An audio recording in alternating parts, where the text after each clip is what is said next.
കാണാവോ screen?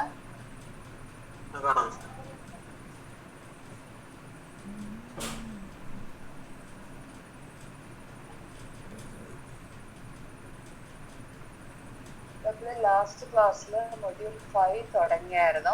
Module 5 നമ്മൾ macro processor എന്താണെന്നാണ് പറഞ്ഞത്. മാക്രോ പ്രൊസസ്സറിന് നമ്മൾ ഡെഫിനിഷൻ പറയുന്നത് മാക്രോയുടെ നെയിം, മാക്രോ എന്നുള്ളൊരു കീവേഡ് യൂസ് ചെയ്യുന്നു. ഇനി അതിലെന്തെങ്കിലും പാരാമീറ്റേഴ്സ് പാസ് ചെയ്യുന്നുണ്ട്, കോമ ആയിട്ട് പാരാമീറ്റേഴ്സ് മെൻഷൻ ചെയ്യുന്നു.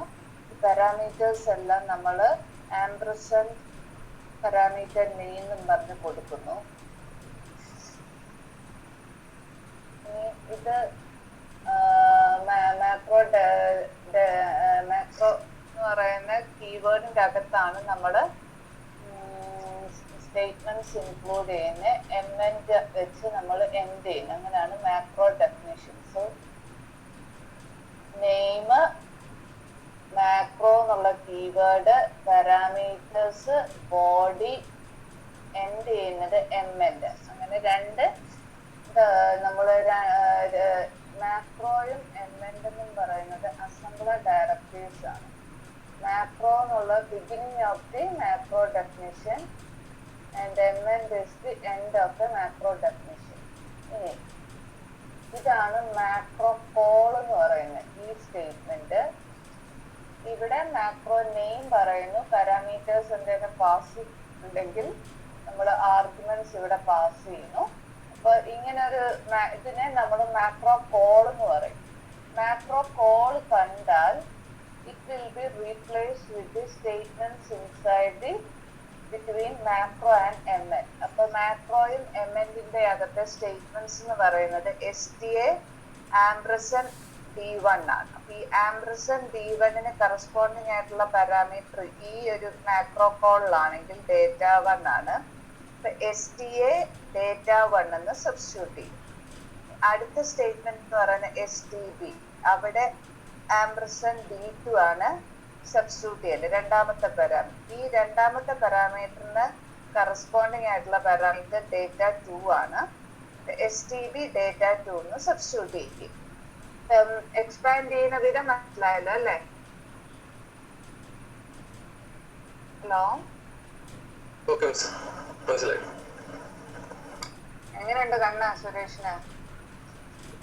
എന്നാലും ഞാന് കുറച്ചൊക്കെ അറ്റൻഡ് ചെയ്തു ക്ലാസ്. ഇന്നലെ ഫ്ലാറ്റിന്റെ ക്ലാസ്സിലേക്ക് ഒന്ന് റെസ്പോണ്ട് ചെയ്തു. എന്നാലും പാടാ, കാരണം ഒരു ക്ലാസ് കഴിയുമ്പോൾ പെയിൻ ആയിരിക്കും. പിന്നെ രാത്രി കിടന്നുറങ്ങി കഴിയുമ്പോൾ കുഴപ്പമില്ല. ചില സമയത്ത് കിടന്നുറങ്ങാൻ പറ്റത്തില്ല, കാരണം പെയിൻ ഉണ്ടാകുന്നുണ്ട്. ഇപ്പൊ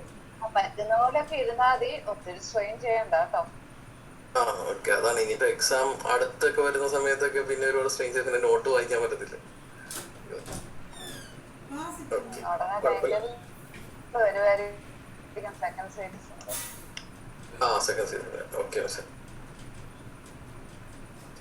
ഇതാണ് മാക്രോ.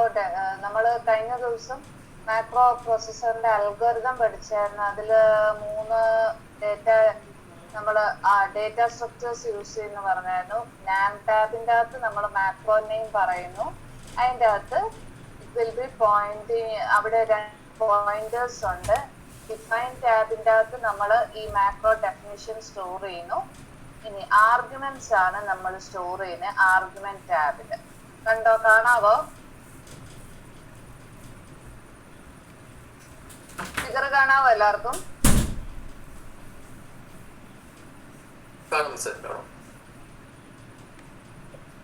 നമ്മൾ കഴിഞ്ഞ ദിവസം പറഞ്ഞ ഞാനൊന്ന് റിഫ്രഷ് ചെയ്തേ ഉള്ളൂ. അപ്പം ഈ അൽഗോരിതം ഞാൻ ഇനി പറയേണ്ട കാര്യമുണ്ടോ? ഒന്ന് മനസ്സിലായതാണോ അല്ലയോ എന്നാണ് എനിക്കറിയില്ല. വായിച്ചു നോക്കിയായിരുന്നോ?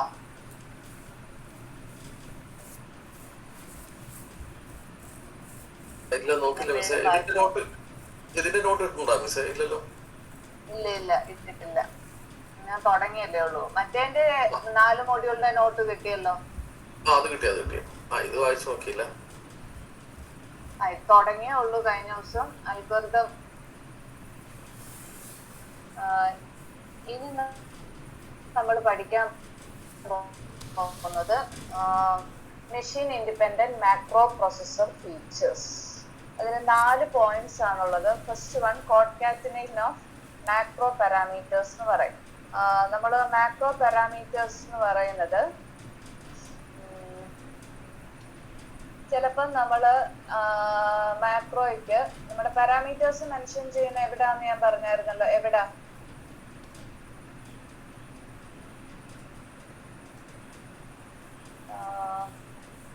ഇതാണ് നമ്മുടെ പാരാമീറ്റേഴ്സ് ഉണ്ടല്ലോ, ആംബ്രസെന്റ് D1 ആംബ്രസെന്റ് D2. അപ്പൊ ഈ ആംബ്രസെന്റ് എന്നുള്ള സിമ്പിൾ കഴിഞ്ഞ് നമ്മൾ പാരാമീറ്റർ നെയിം മെൻഷൻ ചെയ്യും. ഇങ്ങനെയാണ് നമ്മൾ പാരാമീറ്റേഴ്സ് മാക്രോ എന്ന് പറയുന്ന കീവേഡ് കഴിഞ്ഞിട്ടാണ് നമ്മൾ പാരാമീറ്റേഴ്സ് മെൻഷൻ ചെയ്യുന്നത്. മാക്രോ കോളിൽ നമ്മൾ പാസ് ചെയ്യുന്ന ഈ ഡേറ്റ 1ഉം ഡേറ്റ 2നെ നമ്മൾ ആർഗ്യുമെന്റ്സ് എന്നാണ് പറയുക. ഇവിടെ ഈ പാരാമീറ്റേഴ്സിൽ പാസ് ചെയ്യുമ്പം അവിടെ എന്താ പ്രത്യേകത വരുന്നത് എന്നുള്ളതാണ് നമ്മൾ കാണാൻ പോകുന്നത്. ഫസ്റ്റ് ഫീച്ചർ എന്ന് പറയുന്നത് കോൺകാറ്റനേഷൻ ഓഫ് മാക്രോ പാരാമീറ്റേഴ്സിൽ ഇപ്പം നമ്മൾ ചിലപ്പം ഈ പാരാമീറ്റേഴ്സ് എന്ന് പറയുന്നത് ഇതുപോലെ കുറെ സീരീസ് ഓഫ് സിമ്പിൾസ് ആയിട്ടായിരിക്കും പറയുന്നത്. ഇവിടെ ഇവിടെ ആകെ A എന്നുള്ള സ്ട്രിങ് A1 A2 A3 എന്ന് പറഞ്ഞ ഒരു സെറ്റ് ഓഫ് സിമ്പിൾസ് ആയിരിക്കും നമ്മൾ യൂസ് ചെയ്യുക. ഈ വേറെ സെറ്റ് ഓഫ് വേരിയബിൾസ് വേണേ ആകാം. പിന്നത്തെ നമ്മൾ parameters substitute XB1 XB2 XB3 എന്നൊക്കെ പാരാമീറ്റേഴ്സ് സബ്സ്റ്റിറ്റ്യൂട്ട് ചെയ്യാം. അപ്പൊ ഇവിടെ റിപ്പീറ്റ് ചെയ്യുന്നത്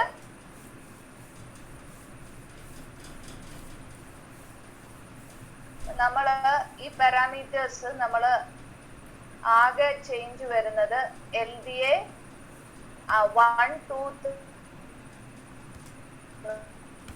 ഉണ്ട്. ID1 എന്ന് പറഞ്ഞ് കൊടുക്കുകയാണെങ്കിൽ നമ്മൾ ആ പാരാമീറ്ററിനെ നമ്മൾ ആംബ്രസെന്റ് ID എന്ന് കൊടുക്കുമ്പോൾ ടോട്ടൽ മാക്രോ ഇവിടെ LDAയുടെ അവിടെ ആംബ്രസെന്റ് ID1, അപ്പൊ അത് ട്രാൻസ്ലേറ്റ് ചെയ്ത് വരുമ്പോൾ XA1 XA2 STA XA3 ഇതുപോലെ ട്രാൻസ്ലേറ്റ് ചെയ്ത് പറയാൻ വേണ്ടി നമ്മൾ എന്നാ ചെയ്യുന്നതെന്ന് വെച്ചാൽ നമ്മൾ ഈ പറയുന്ന സ്ഥാനത്ത് എത്ര എണ്ണം വരുന്നോ, അതായത് ഇപ്പൊ XA1 XA2 XA3 ആകെ ഈ 1 2 3 എന്ന് മാത്രമേ വ്യത്യാസമുള്ളൂ. ബാക്കി XA എന്നുള്ളത് കോമൺ ആണ് അല്ലെ.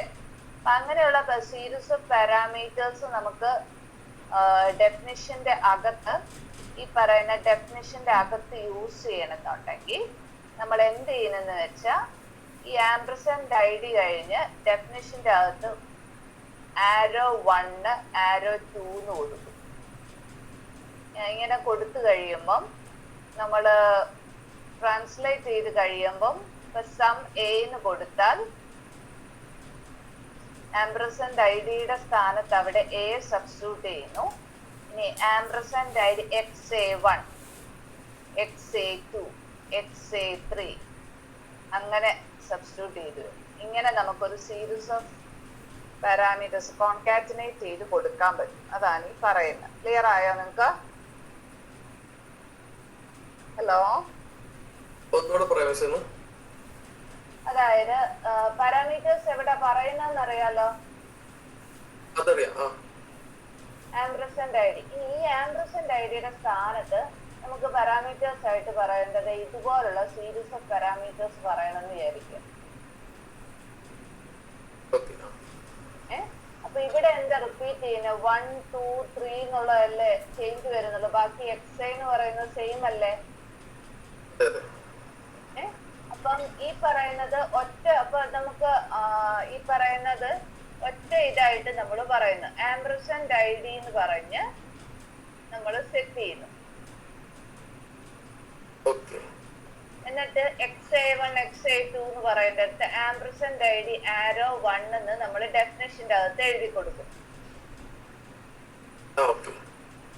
എന്നിട്ട് നമ്മൾ കോൾ ചെയ്യുമ്പോൾ ഇവിടെ വിളിച്ചു സം A.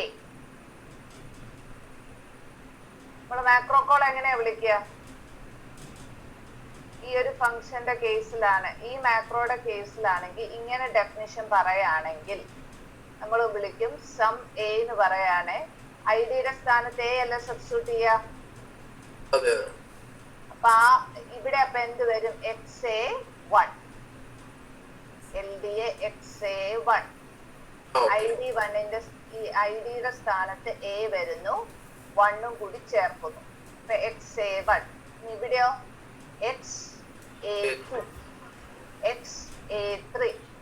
ഇങ്ങനെ കോൺകാറ്റനേറ്റ് ചെയ്ത് വിടുന്നതിന് ഇതാണ് കോൺകാറ്റനേഷൻ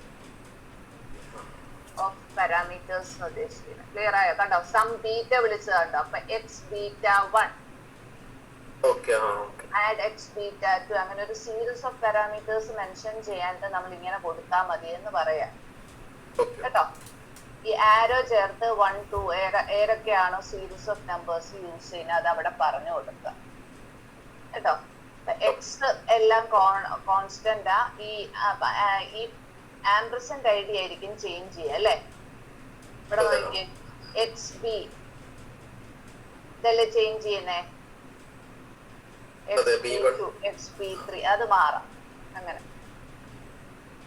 ഇതാണ് ഇവിടെ കൊടുത്തിരിക്കുന്നത് കേട്ടോ. ഇതാണ് കോൺകാറ്റനേഷൻ ഓഫ് യൂണിക് ലേബൽ. ഇനി അടുത്തത് നമ്മൾ അടുത്ത ഫീച്ചർ കാണാൻ പോകുന്ന ജനറേഷൻ ഓഫ് യൂണിക് ലേബൽസ്. നമുക്ക് ഒരു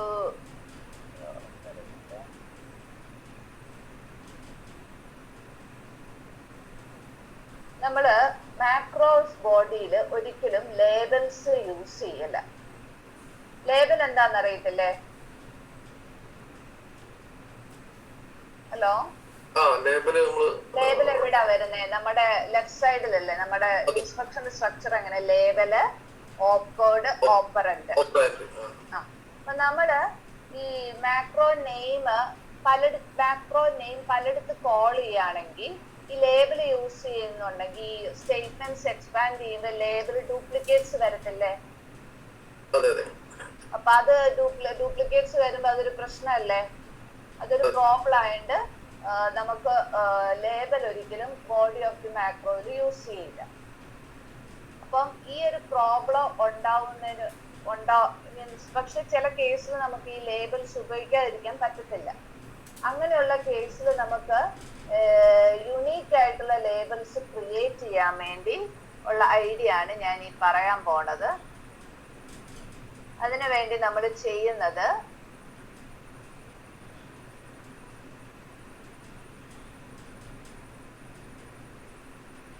ഇപ്പം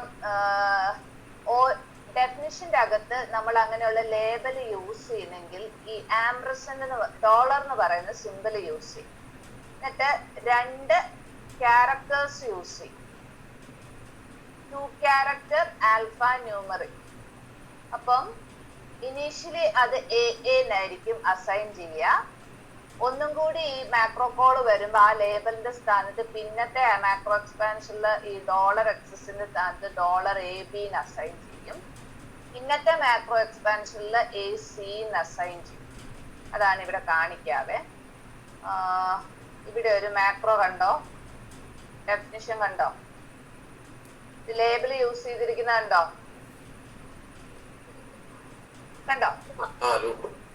അപ്പൊ ഇവിടെ ആ ലേബലിന്റെ അവിടെ ഡോളർ എന്ന് പറയുന്ന സിമ്പിൾ കണ്ടോ? ഈ ഡോളർ എന്ന് പറയുന്ന സിമ്പിളിനെ എന്നാ വെച്ച് റീപ്ലേസ് ചെയ്യുമെന്ന് പറഞ്ഞ XX എന്നും പറഞ്ഞ് റീപ്ലേസ് ചെയ്യും. അത് കണ്ടോണേ. ഇത് കോൾ ചെയ്യുമ്പോ എന്താ നടക്കുന്നത് നോക്കാം. MN ആണ് മാക്രോ ഡെഫിനിഷൻ. മാക്രോ കോൾ വരികയാണെ. ഫസ്റ്റ് ടൈം മാക്രോ കോൾ വന്നു. അപ്പം നമ്മൾ ആ സ്റ്റേറ്റ്മെന്റ് കണ്ടോ, ഡോളർ എന്ന് പറയുന്ന സിമ്പിൾ എന്തായി? $AA. ഇനി ഒന്നും കൂടി ഇത് ഇൻവോക്ക് ചെയ്തു. അപ്പം അവിടെ എന്ത് വരും? $AB വരും. മനസ്സിലായോ? റീനെയിം പോലെ. അപ്പൊ ആദ്യത്തെ കോളിന് നമ്മള് ഡോളറിന്റെ അവിടെ എന്ത് വരും? ഡെഫിനിഷന്റെ അകത്ത് ഡോളർ ലൂപ്പ് എന്നായിരിക്കും മാക്രോ ഡെഫിനിഷന്റെ അകത്ത്. അപ്പം ഈ ഡോളർ എന്ന് പറയുന്ന സിമ്പിൾ ആണ് റീപ്ലേസ് ആവുന്നത് എന്ത് വെച്ച്? AA എന്നും പറഞ്ഞു. കണ്ടോ? $AA. അടുത്ത കോളിൽ എന്നാ വരും? AB. ഇന്നത്തെ കോളിന് AC. ഇതാണ് യൂണീക്ക് ലേബിൾസ് ഇങ്ങനെ ആയിരിക്കും ജനറേറ്റ് ചെയ്യുക. ക്ലിയർ ആയോ? എക്സ്പാൻഡ് ചെയ്യുമ്പോഴല്ലേ എക്സ്പാൻഡ് ചെയ്യുമ്പോഴേ വരുന്നത്. ഡെഫിനിഷന്റെ അകത്ത് വെറും ഡോളറിനേ ഉള്ളൂ, ഡോളർ ലേബൽ.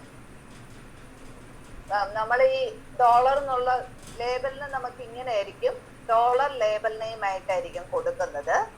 എന്നിട്ട് ഡോളർ സിമ്പിൾ ആണ് നമ്മൾ റീപ്ലേസ് ചെയ്യുന്നത്, 2 ക്യാരക്ടർ വെച്ച് കേട്ടോ.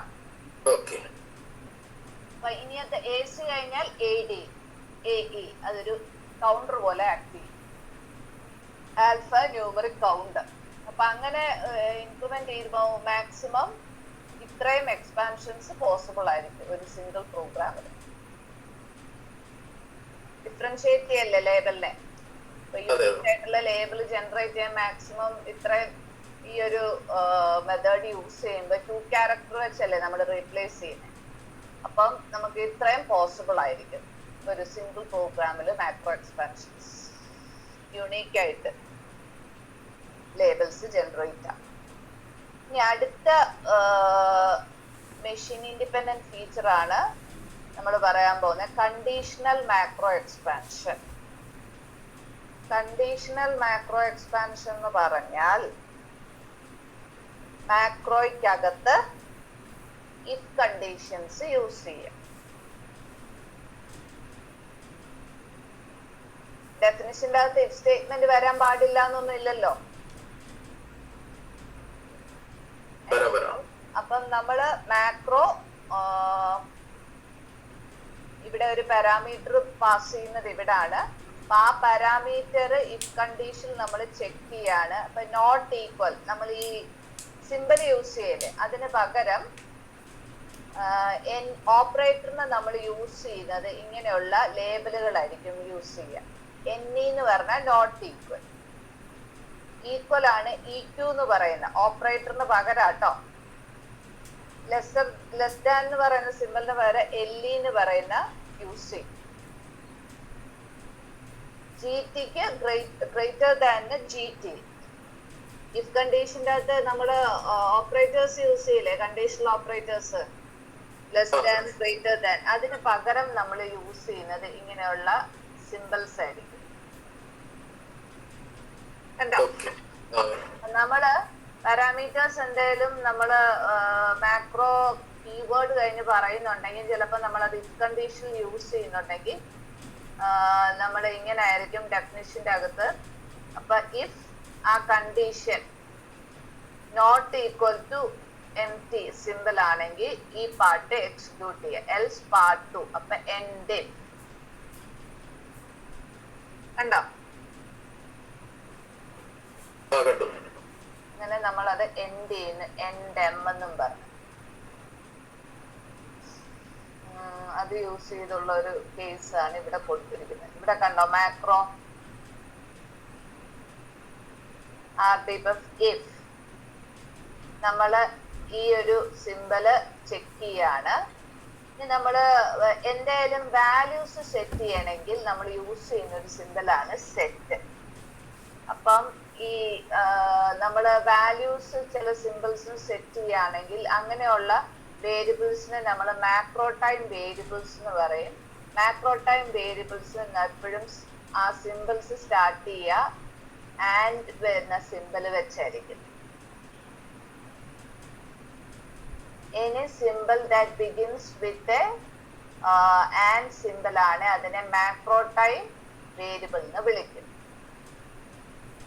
അതുപോലെ അത് മാക്രോ ഇൻസ്ട്രക്ഷനിലെ പാരാമീറ്റർ ആയിരിക്കില്ല, മാക്രോ ഇൻസ്ട്രക്ഷനിലെ പാരാമീറ്റർ ആയിട്ട് വരത്തില്ല.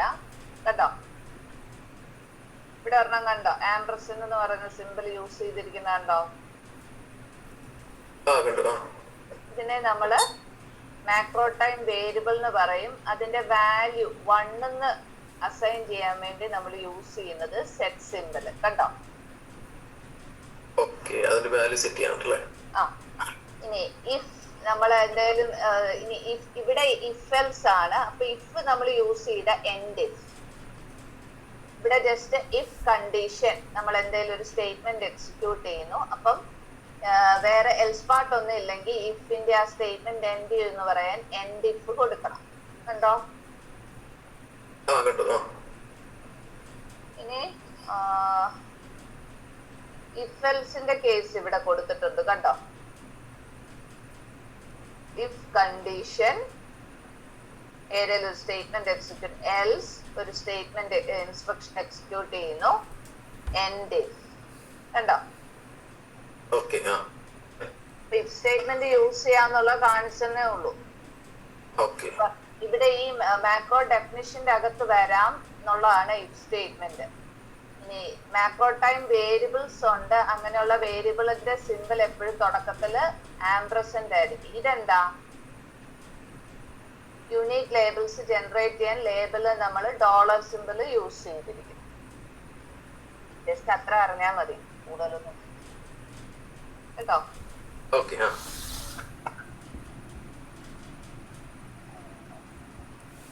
ഇങ്ങനെയുള്ള മാക്രോ വേരിയബിൾസ് നമ്മൾ എപ്പോഴും ഇനീഷ്യലി അത് 0 എന്നായിരിക്കും. പിന്നെ നമുക്ക് അതിന്റെ വാല്യൂ ചേഞ്ച് ചെയ്യണമെങ്കിലാണ് സെറ്റ് എന്നുള്ള സിമ്പിൾ യൂസ് ചെയ്യുന്നത് കേട്ടോ. ഡിഫോൾട്ട് വാല്യൂ 0, ഇനീഷ്യൽ വാല്യൂ 0 ആണ്. ഡിഫോൾട്ട് എന്നല്ല, ഇനീഷ്യൽ വാല്യൂ എന്ന് പറയാം.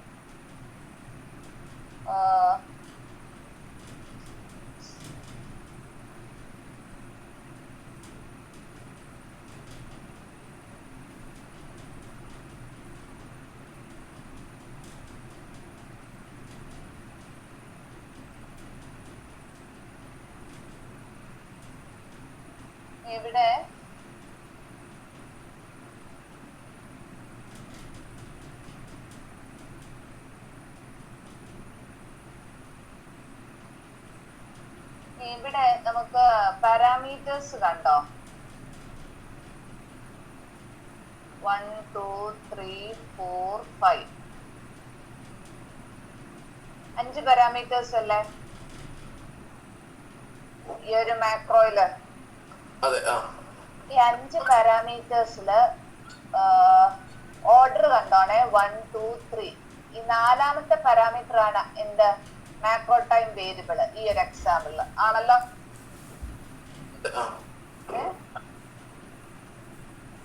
അല്ലല്ല, അത് വേറെ വേരിയബിൾ യൂസ് ചെയ്യുന്നു. അപ്പൊ അത് ഈ പറയുന്ന മാക്രോ ടൈം വേരിയബിൾ ഒരിക്കലും ഇതിന്റെ അകത്ത് പാരാമീറ്റർ ആയിട്ട് വരത്തില്ല എന്ന് പറയാനാ കേട്ടോ.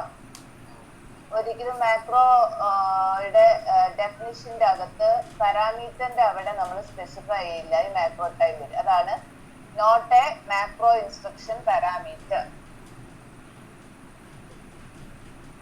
സെറ്റ് ചെയ്യാൻ വേണ്ടിട്ട് മാത്രമല്ല, ഇത് നമുക്ക് ഒരു സിമ്പിൾ ആണ്. നമ്മളത് ആംപർസൻഡ് എന്ന് പറയുന്ന സിമ്പിൾ യൂസ് ചെയ്യുന്നു. പക്ഷെ അതൊരു പാരാമീറ്റർ ആയിട്ട് ഒരിക്കലും നമ്മൾ ഇവിടെ പറയത്തില്ല. നമ്മൾ പാരാമീറ്റേഴ്സ് ആണെങ്കിലും ഇവിടെ പറയുന്നുണ്ടല്ലോ, ഇല്ലേ? ആ പാരാമീറ്റേഴ്സിനെല്ലാം ആണേലും ആംപർസൻഡ് സിമ്പിൾ യൂസ് ചെയ്യുന്നുണ്ടല്ലോ. പക്ഷെ അതെല്ലാം നമ്മുടെ ഈ ഇൻസ്ട്രക്ഷനിൽ യൂസ് ചെയ്യുന്നുണ്ട്. പക്ഷെ ഈ പറയുന്ന സിമ്പിള് ഒരിക്കലും ഇവിടെ പാരാമീറ്റർ ആയിട്ട് മെൻഷൻ ചെയ്യുന്നില്ല. പക്ഷെ ആംപർസൻഡ് എന്ന് പറയുന്ന സിമ്പിൾ യൂസ് ചെയ്യുന്നുണ്ട്. അപ്പൊ അതാണ് പാരാമീറ്റർ ആയിട്ട് പറയാതിരിക്കുമ്പോ അങ്ങനെയാണ് നമ്മൾ ഡിഫറൻഷിയേറ്റ് ചെയ്യുന്നത് കേട്ടോ.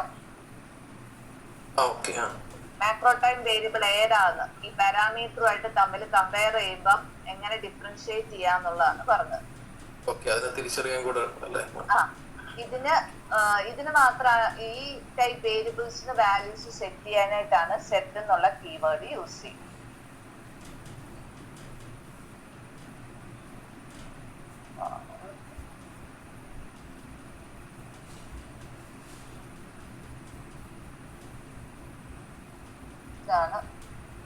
ഈ പറയുന്ന ഇഫ് സ്റ്റേറ്റ്മെന്റിന്റെ വർക്കിംഗ് ഒക്കെ അറിയാലോ. കണ്ടീഷൻ ട്രൂ ആണെങ്കിൽ ഈ സ്റ്റേറ്റ്മെന്റ് എക്സിക്യൂട്ട് ചെയ്യാം. അതിന്റെ വർക്കിംഗ് ഒക്കെയാണ് ഇവിടെ പറയുന്നത്. ഈ സാമ്പിൾ എക്സാമ്പിൾ എക്സ്പ്ലെയിൻ ചെയ്യുന്നതേ ഉള്ളൂ കേട്ടോ.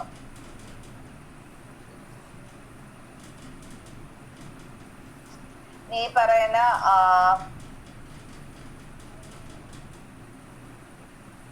സിമ്പിൾസ് എല്ലാം macro processor simple table maintain ചെയ്യും. അതിൻ്റെ അകത്താണ് ഈ മാക്രോ ടൈം വേരിയബിൾസ് എല്ലാം സ്റ്റോർ ചെയ്യുക കേട്ടോ. ആർഗ്യുമെന്റ്സ് എല്ലാം സ്റ്റോർ ചെയ്യാൻ വേറെ ആർഗ്യുമെന്റ് ടാബ് ഉണ്ട്.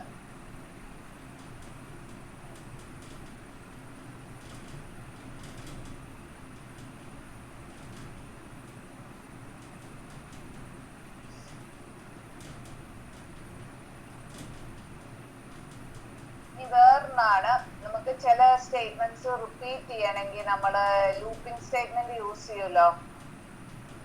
നമ്മള് പ്രോഗ്രാമിംഗ് ലാംഗ്വേജിൽ സാധാരണ വൈല്, ഡു വൈല്, ഫോർ ലൂപ്പ് ഒക്കെ യൂസ് ചെയ്തില്ലേ? അതുപോലെ നമുക്കിവിടെ ലൂപ്പിംഗ് സ്റ്റേറ്റ്മെന്റ്സ് പോസിബിൾ ആണ് മാക്രോ ഡെഫിനിഷന്റെ അകത്ത്. അതിനു വേണ്ടി നമ്മൾ വൈൽ NW എന്ന് പറയുന്ന സ്ട്രക്ചർ ആണ് യൂസ് ചെയ്യുക. വൈലിന്റെ അകത്ത് നമ്മൾ ഇവിടെ കണ്ടോ വൈൽ കണ്ടീഷൻ, അങ്ങനെയാണ് നമ്മൾ കമ്പയർ ചെയ്യുന്നു. നമ്മൾ അതിന്റെ സ്റ്റേറ്റ്മെന്റ്സ് എക്സിക്യൂട്ട് ചെയ്യാനുള്ള സ്റ്റേറ്റ്മെന്റ്സ് ഇവിടെ എൻ്റർ ചെയ്യുന്നു. ഇനി നമ്മൾ വാല്യൂ, കൗണ്ടറിന്റെ വാല്യൂ ചേഞ്ച് ചെയ്യാൻ വേണ്ടി നമ്മൾ ആ കൗണ്ടറിനെ നമ്മൾ മാക്രോ ടൈം വേരിയബിൾ ആയിട്ട് യൂസ് ചെയ്യുന്നു.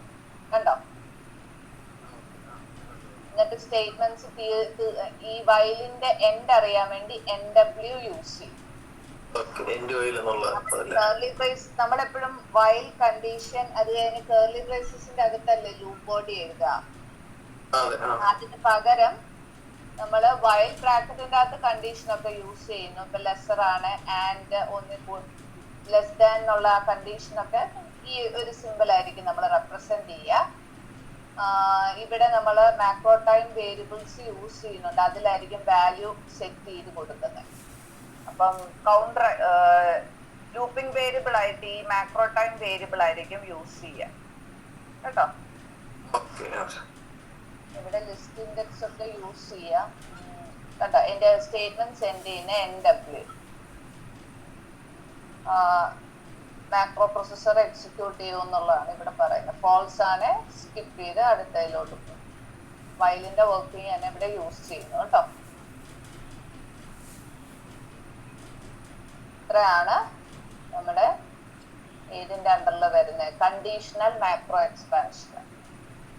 അപ്പൊ ഇഫിന്റെ അകത്ത് കണ്ടീഷൻ വരാം, വൈലിന്റെ അകത്തും കണ്ടീഷൻ വരാം കേട്ടോ. അടുത്ത ടൈപ്പ് എന്ന് പറയുന്നത്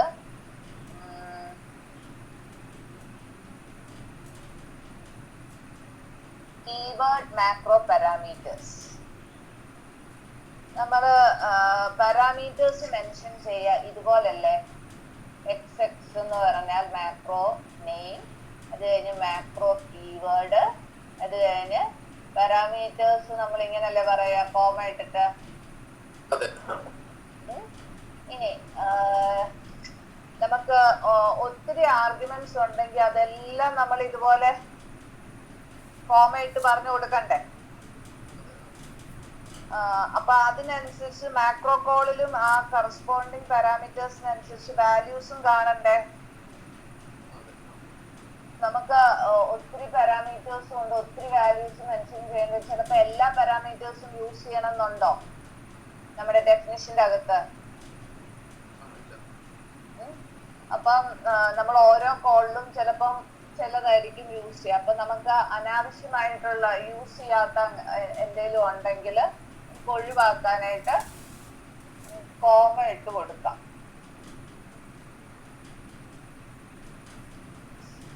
അതിന് ഇവിടെ പറയുന്നത്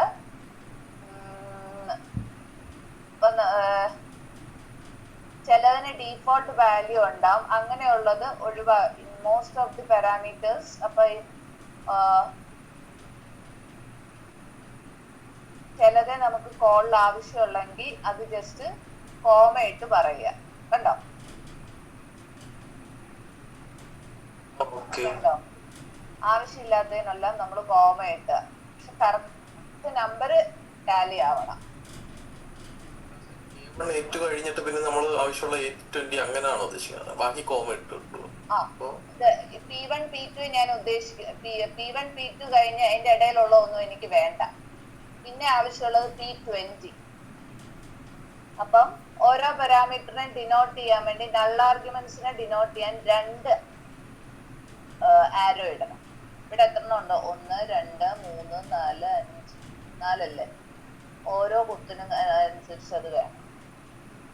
നൾ ആർഗ്യുമെന്റ്സ് കൊടുക്കുക. A3ക്ക് 2 എണ്ണം, A4 2 എണ്ണം, അങ്ങനെ അല്ലേ? അങ്ങനെ നല്ല ആർഗ്യുമെന്റ്സ് ഉള്ളതിന് 2 എണ്ണം വെച്ച് കൊടുക്കുക. ഇനി വേണമെങ്കിൽ നമുക്ക് ചില ആർഗ്യുമെന്റ്സിന് നമ്മൾ കോൾ ചെയ്യാൻ നേരത്ത് തന്നെ ചില ഡീഫോൾട്ട് വാല്യൂ സെറ്റ് ചെയ്ത് കൊടുക്കാം. ഇങ്ങനെ P1 = A1, P2 = A2. ആർഗ്യുമെന്റ്സിന്റെ order നോക്കാതെ ഇങ്ങനെ കൊടുക്കാം. കണ്ടോ? സെറ്റ് ചെയ്ത് കൊടുക്കാം അല്ലേ? ഇതിന് പ്രത്യേകിച്ച് ഓർഡർ ഇല്ല. കണ്ടോ? ഇടയ്ക്കത്തെ അനാവശ്യമായിട്ട് ഉപയോഗിക്കാത്തൊന്നും ഇടയ്ക്ക് ചേർത്തിട്ടില്ലല്ലോ. അപ്പൊ അതിന്റെ ആ പൊസിഷണൽ പാരാമീറ്റർ, ഇവിടെ പാരാമീറ്റർ നെയിം ഉണ്ടല്ലോ, അത് എടുത്ത് എഴുതുക. അതിന്റെ വാല്യൂ എന്താന്ന് അസൈൻ ചെയ്യുക. അതാകുമ്പോ ഇച്ചിരി കൂടി ഈസിയർ അല്ലേ, വായിക്കാനൊക്കെ എളുപ്പമല്ലേ, മനസ്സിലാവത്തില്ലേ? അതാണ് കീവേഡ് പാരാമീറ്റേഴ്സ് എന്ന് പറയുന്നത്. ഏറ്റവും ബെസ്റ്റ് ഇതാണ്. നേരത്തെ യൂസ് ചെയ്തിരുന്ന ഇതാണ്. ഇതിനെ ഒന്ന് ഇച്ചിരി റീഡബിൾ ഫോർമാറ്റിലാക്കാൻ വേണ്ടി ഇങ്ങനെ ചെയ്തു. റീഡബിലിറ്റി കൂടുമല്ലേ? ഇതാണ് ഇപ്പൊ യൂസ് ചെയ്യുന്നത്. എല്ലാം ഉപയോഗിക്കുന്നുണ്ടെങ്കിൽ ഓരോ പൊസിഷന്റെ അനുസരിച്ച് കറസ്പോണ്ടിങ് പാരാമീറ്റേഴ്സ് മെൻഷൻ ചെയ്തിരിക്കാന്ന് കേട്ടോ. ഇതാണ് കീവേഡ് മാക്രോ പാരാമീറ്റേഴ്സ് എന്ന് പറയുന്നത്.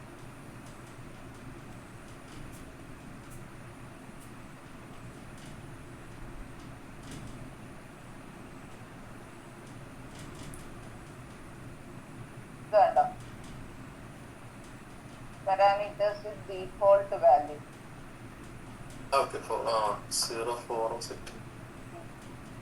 Default value ഒന്നും ഇല്ലെങ്കിൽ ജസ്റ്റ് ഈക്വൽ ഇട്ട് വരയ്ക്കുക, അത്രേ ഉള്ളൂ. ഇതായിപ്പം യൂസ് ചെയ്യുന്നത് കേട്ടോ. ഒരു ഫീച്ചറാണ് macro processor machine independent features. അങ്ങനെ 4 ഫീച്ചേഴ്സ് ആണ് നമ്മളിപ്പോ കണ്ടത്. ക്ലിയർ ആയല്ലോ അല്ലേ? കണ്ടീഷണല്, യുണീക് ലേബിൾസ്, പിന്നെ കോൺകാറ്റിനേഷൻ ഓഫ് മാക്രോ പാരാമീറ്റേഴ്സ്. ഒറ്റ പാരാമീറ്റർ പറഞ്ഞിട്ട് അതിനെ കോൺകാറ്റിനേറ്റ് ചെയ്ത് കൊടുത്തിട്ടുണ്ട്. ഇത് ചോദിക്കാറുള്ള കേട്ടോ. ഓരോന്നും എന്താണ്, അതിന്റെ വ്യത്യാസം എന്താന്ന് ചോദിക്കും. ഞാനിപ്പോ പറഞ്ഞ രീതി പഠിച്ചാൽ മതി. ഈ പറഞ്ഞ അത് മൊത്തം ഒന്നും വായിക്കണ്ട, ആവശ്യമുള്ളത് മാത്രം എഴുതിയാൽ മതി. ഇതിൻ്റെ അകത്ത് ഈ എക്സ്പ്ലെയിൻ ചെയ്യാൻ വേണ്ടിയാണ് ഇതൊക്കെ ഇതിൻ്റെ അകത്ത് കൊടുത്തിരിക്കുന്നത് കേട്ടോ. ഇനി മാക്രോ പ്രൊസസർ ഡിസൈൻ ഓപ്ഷൻസ്. ഇതിന് മുന്നേ നെസ്റ്റഡ് മാക്രോസ് എന്ന് പറയുന്ന ഒരു കൺസെപ്റ്റ് ഇതിൽ പോസിബിൾ ആണ്. അതെന്താന്ന് ഞാനിപ്പോ പറയാം.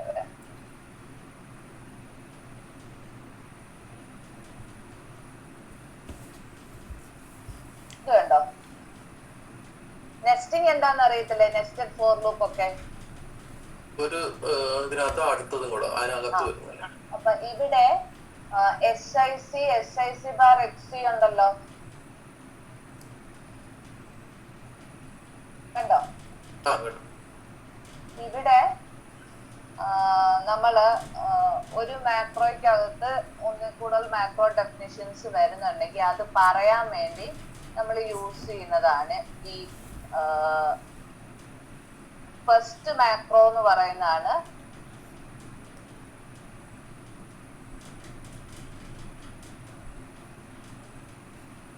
Macro defining another macro.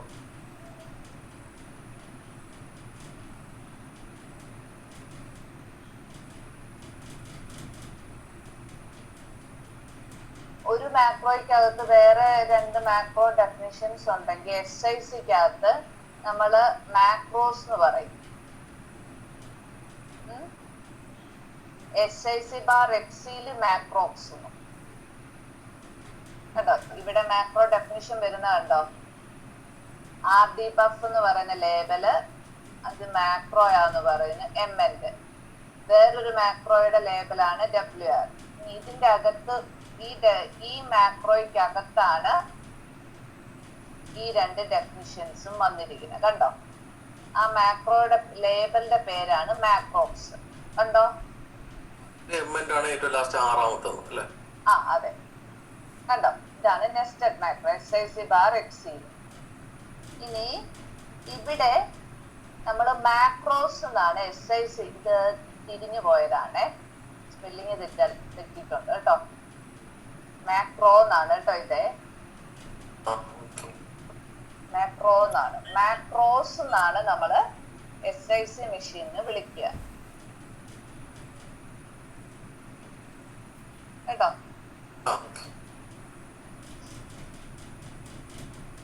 ഇങ്ങനെ നെസ്റ്റഡ് മാക്രോ ഉണ്ട്.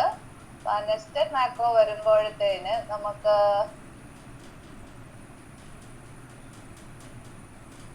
എന്താന്ന് പറഞ്ഞതേ ഉള്ളൂ. അവിടെ നമുക്ക് മാക്രോ പ്രൊസസർ ഡിസൈൻ ഓപ്ഷൻസ് എന്ന് പറഞ്ഞിട്ട് ഏതൊക്കെ രീതിയിലുള്ള ഡിസൈനുകളുണ്ട് മാക്രോ പ്രൊസസറിൽ. അതിലൊന്ന് വരുന്നതാണ് റിക്കർസീവ് മാക്രോ എക്സ്പാൻഷൻ. നമ്മള് ഒരു മാക്രോ ഇൻസ്ട്രക്ഷന്റെ അകത്ത് വേറൊരു ഡെഫിനിഷൻ കണ്ടു. ഇനി നമ്മൾ കാണാൻ പോകുന്ന ഇതിന്റെ അകത്ത് റിക്കർസീവ് മാക്രോ എക്സ്പാൻഷൻ എന്ന് പറഞ്ഞാല് ഇതൊരു മാക്രോ ഡെഫിനിഷൻ കണ്ടോ, ഇതൊരു സ്റ്റേറ്റ്മെന്റ് തന്നെ മാക്രോ ഡെഫിനിഷൻ ആണല്ലോ. ഇനി ഇതിന്റെ അകത്ത് മാക്രോ ഡെഫിനിഷൻ വരുന്നെന്ന് മനസ്സിലായി. അപ്പൊ അതിലെ സ്റ്റേറ്റ്മെന്റ്സ് കണ്ടോ, clear X, clear A, clear S ഒക്കെ ഓരോ ഇൻസ്ട്രക്ഷൻസ് ആണ്.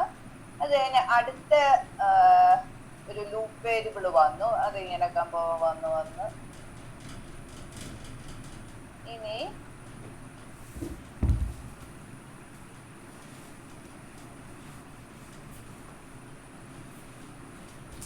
വേറൊരു മാക്രോ കണ്ടോ, RDCar എന്ന് പറഞ്ഞ,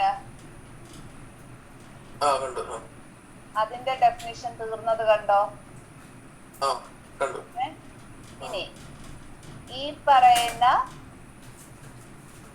ഇതൊരു മാക്രോയാണ്, RDCarനെ മാക്രോ നെയിം ആണ്. അതിന്റെ ഡെഫിനിഷൻ ഇവിടെ കിടപ്പുണ്ട്, അത് അവിടെ കിടക്കട്ടെ.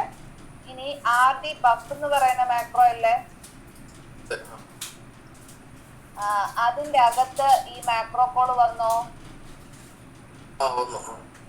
അതാണ് റിക്കർസീവ് മാക്രോ എക്സ്പാൻഷൻ എന്ന് പറയുന്നത്.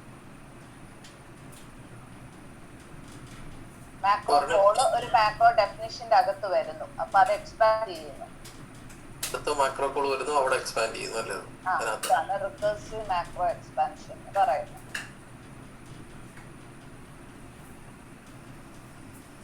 നമ്മുടെ നേരത്തെ പഠിച്ച മാക്രോ പ്രൊസസർ ഡിസൈൻ ഇത് കൈകാര്യം ചെയ്യാൻ പറ്റിയില്ല, അതൊക്കെ പുതിയത്. പിന്നെ അത് വേറെ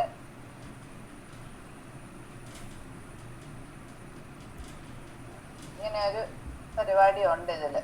റിക്കർസീവ് മാക്രോ എക്സ്പാൻഷൻ പോസിബിൾ ആണെന്നുള്ളതാണ് പറയുന്നത് കേട്ടോ.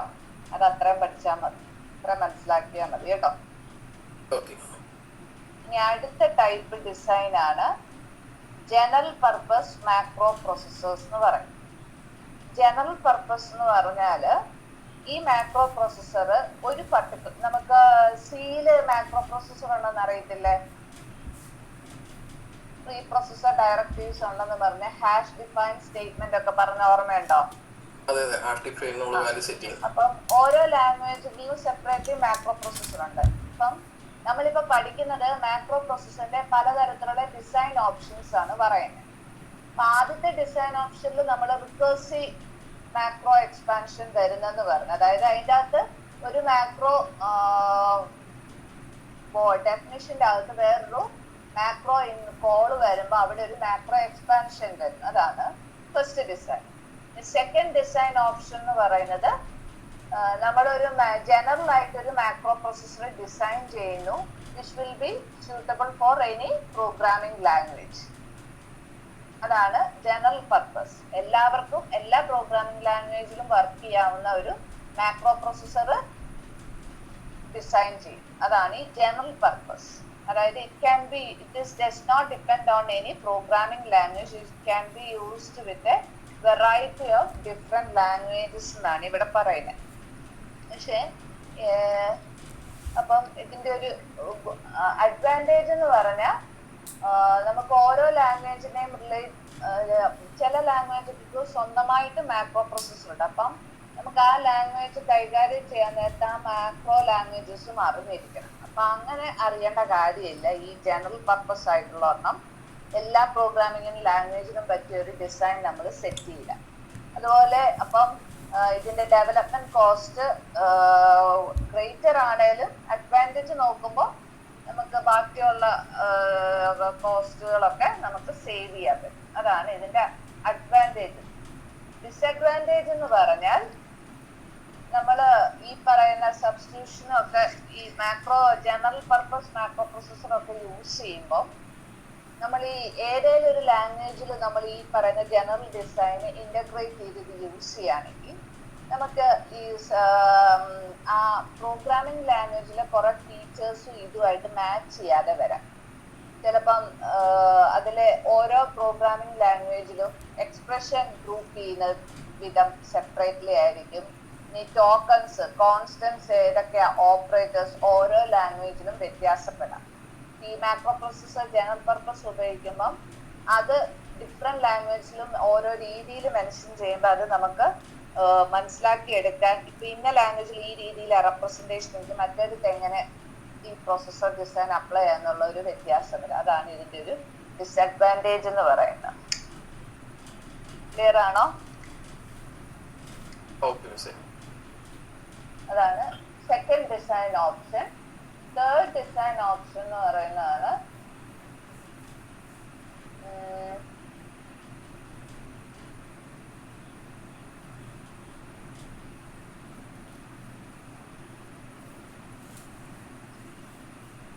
നമ്മള് മാക്രോ പ്രോസസ്സിംഗ് വിത്ത് ലാംഗ്വേജ് ട്രാൻസ്ലേറ്റേഴ്സ്.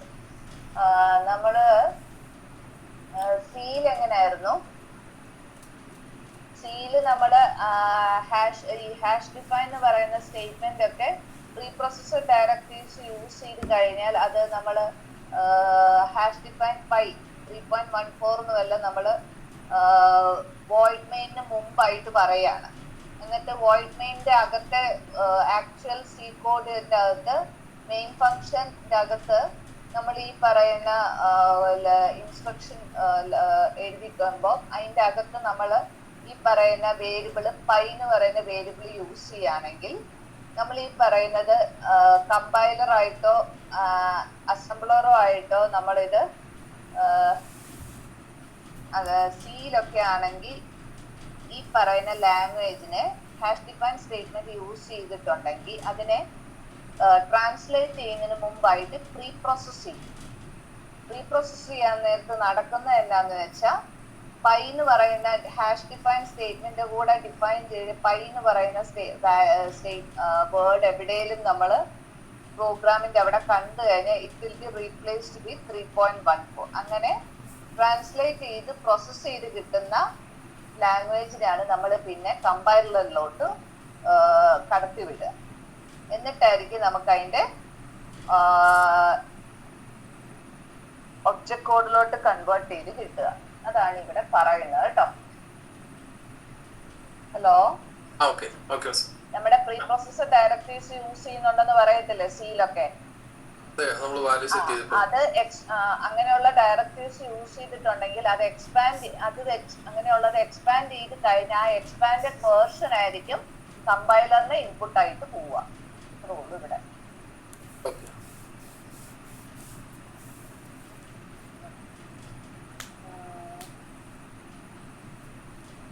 ഇവിടെ പറയുന്നുള്ളൂ. ഈ macro processor pre processor use ചെയ്തിട്ടുണ്ടെങ്കിൽ ആ എക്സ്പാൻഡ് ചെയ്ത് അങ്ങനെ ആകുമ്പോൾ നമുക്ക് എക്സ്ട്രാ പാസ് ഒഴിവാക്കാം എന്നുള്ളതാണ് ഇവിടെ പറയുന്നത്. പിന്നെ ഒരു ഇന്റഗ്രേറ്റഡ് മാക്രോ പ്രോസസർ ഉണ്ട്, അതിനെ കുറിച്ച് പിന്നെ ഞാൻ പറഞ്ഞുതരാം കേട്ടോ. ഇതിൽ അത്ര വൃത്തിയായിട്ടല്ല പറഞ്ഞിരിക്കുന്നത്, അതിനെ കുറിച്ച് പിന്നെ പറഞ്ഞുതരാം. ഇന്നത്തെ ക്ലാസ് ഇതുപോലെ. മതി മിസ്സേ. ബാക്കി അടുത്ത ക്ലാസ്സിൽ എടുക്കാവേ. ഓക്കെ മിസ്സേ. താങ്ക് യു മിസ്സേ. താങ്ക് യു മിസ്സേ.